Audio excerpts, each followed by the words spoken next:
જાણો છો પોતાનું રે એ છે વીરા પાર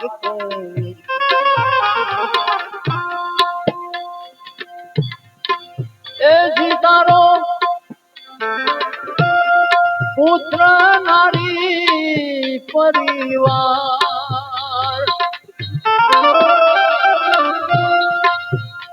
એ વટાવડા થઈએ વાટના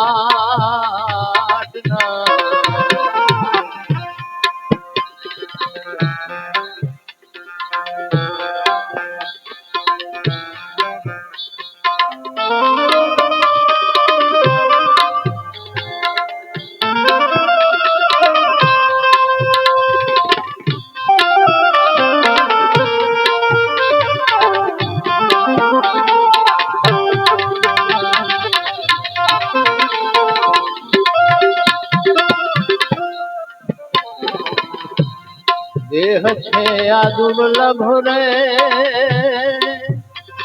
એ મોટા મોટા દેવ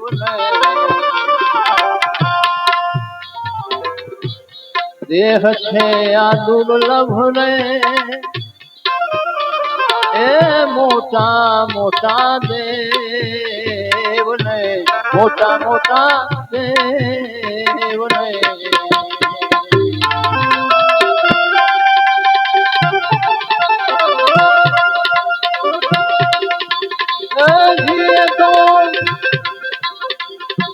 પુરાણ ભાગે રે પમાય વટાવડા થઈએ વાટના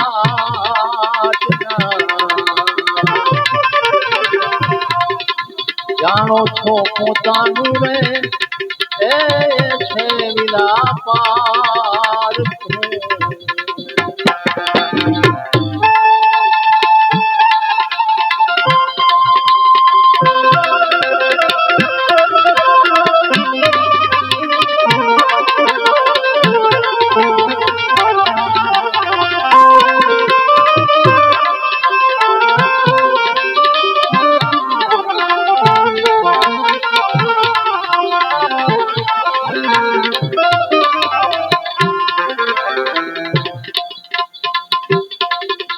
આવા શબ્દોને સાંભળીને એ કોઈ સંત વિરલા જાગ્યા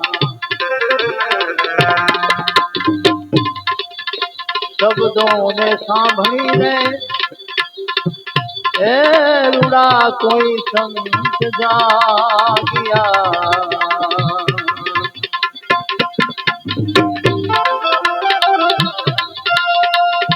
અને કીધો છે રે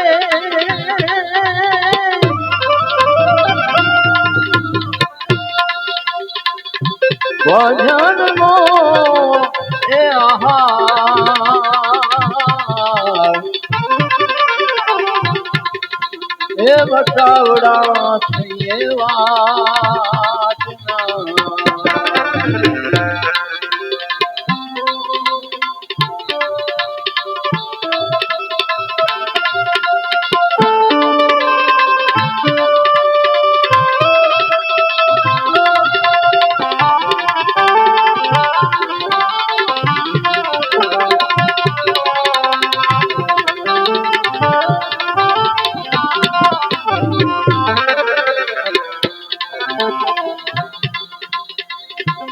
આવું રે સાંભળીને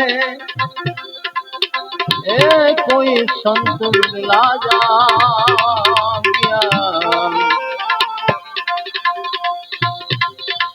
આવા શબ્દોને સાંભળીને એ કોઈ વિરલા જાગ્યા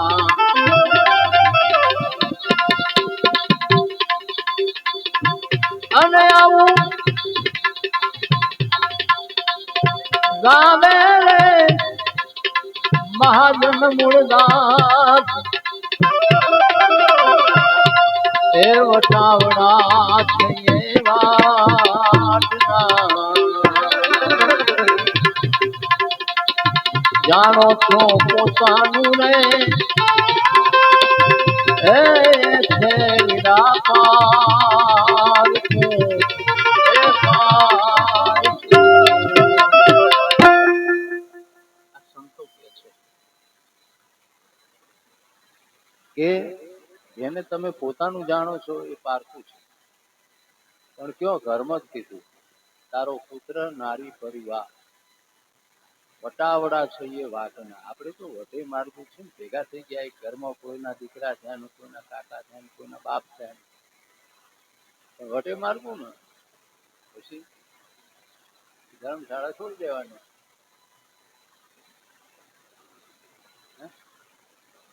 આ સંતો કે છે પણ આપણી આંખને ઉગાડવા માટે. અજ્ઞાન ઊંઘમાં આપણું છૂટેલા છે. નરસિંહ મહેતા કહે છે કે જાગીને જોઉં તો જગત દિશે નહીં, ઊંઘમાં અટપટા ભોગ ભાસે.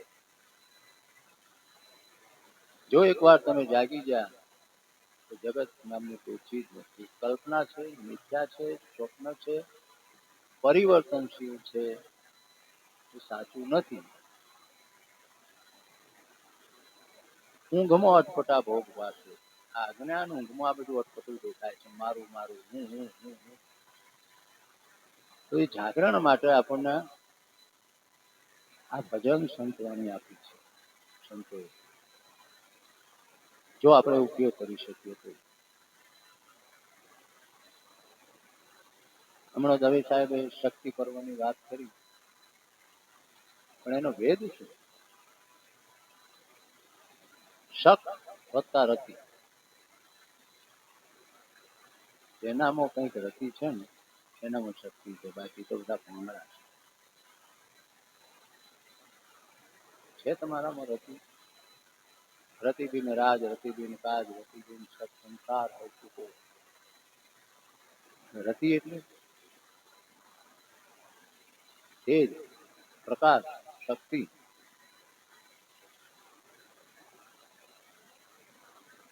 જેને આદ્યા શક્તિ કીધી છે, જેને ઉત્પત્તિનું મૂળ કહ્યું છે. જ્યારે આ સૃષ્ટિનું મંડાણ થયું ત્યારે પ્રથમ જે વિસ્ફોટની શક્તિ હતી એને આદ્યા કહેવામાં આવી છે અને એને ગૌરી કીધી છે. ગૌરી પુત્ર ગણેશ. વિસ્ફોટ શેનો થયો? તો તમારે સાંખ્ય દર્શનમાં જવું પડે.